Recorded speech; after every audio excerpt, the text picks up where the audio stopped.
Put my son down? Now. His voice was cold enough to freeze blood, but she didn't flinch. The baby was blue, gasping for breath, and the maid's trembling hands were the only thing keeping him alive. In that one moment, the most feared man in the city met the only person brave enough to defy him. And she was saving his child. The Verone mansion was made of marble and secrets. It sat high above the city, like a king that refused to step off its throne. The guards spoke in whispers, the servants moved like ghosts, and no one dared to make a sound louder than the ticking of the grandfather clock in the hall. Sarai Brooks, a quiet young woman with calm eyes and careful hands, had only worked there for 3 months. Her uniform was always spotless, her voice always soft. But behind that silence lived a story of strength, one she never shared. She had once dreamed of becoming a nurse. She'd spent years studying, learning how to care for others, how to bring breath back when the world forgot how. But her mother fell ill, and tuition became impossible. So instead of hospitals, Sarai cleaned rooms for people who would never know her name. Every morning, she wiped down mirrors that reflected power, not peace. Every night, she whispered prayers for strength. And in the nursery at the top of the stairs, she found something rare, a reason to smile. That reason was baby Luca Jr., the son of Luca Varone, the Mafia boss whose name could silence entire neighborhoods.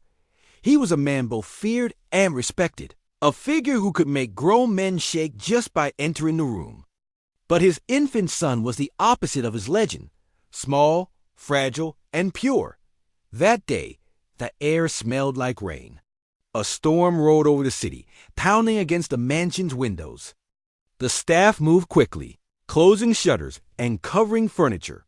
Sarai had just finished folding laundry when she heard it, a sharp, wet cough followed by silence.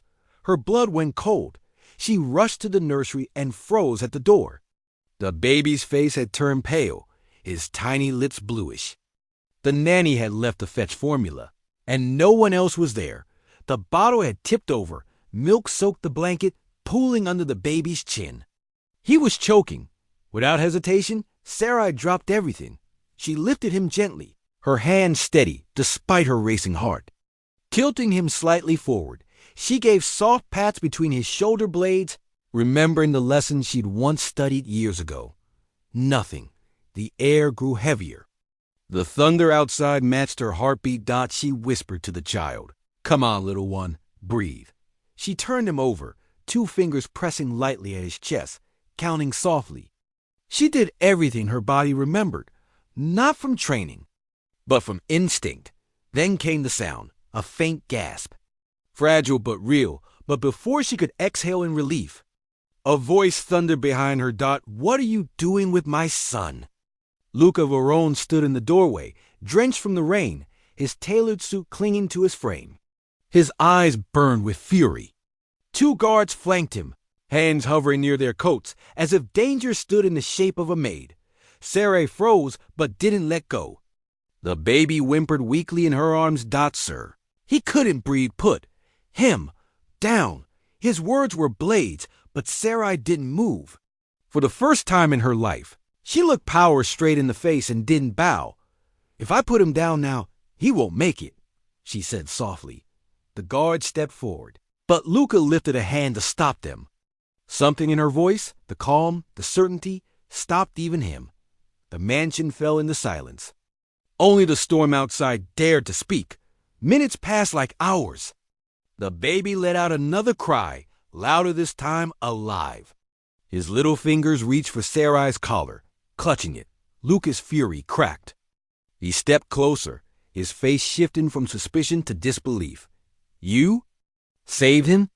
His voice lowered. Sarai nodded, still trembling. He was choking. "I just did what I could."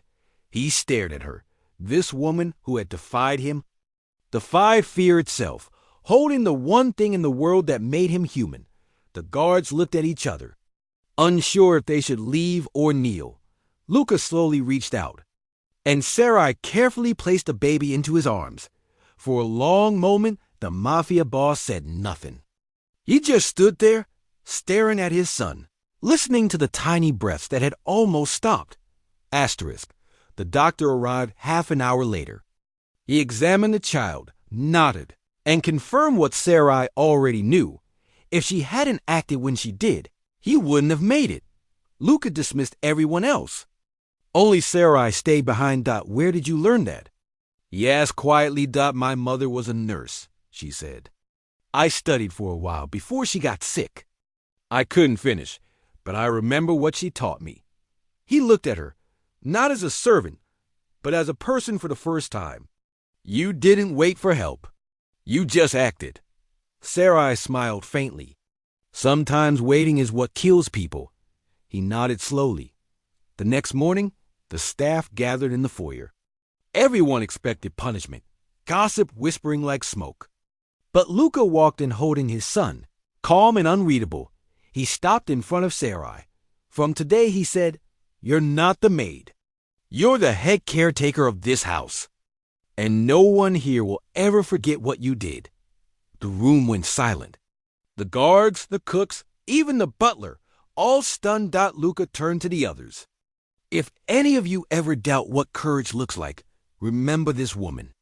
She didn't hesitate, even when everyone else froze. He looked back at Sarai. You saved my son. You saved me. For a man who ruled through fear, those words were worth more than gold. Months passed. Sarai's life changed quietly. She oversaw safety training for every staff member.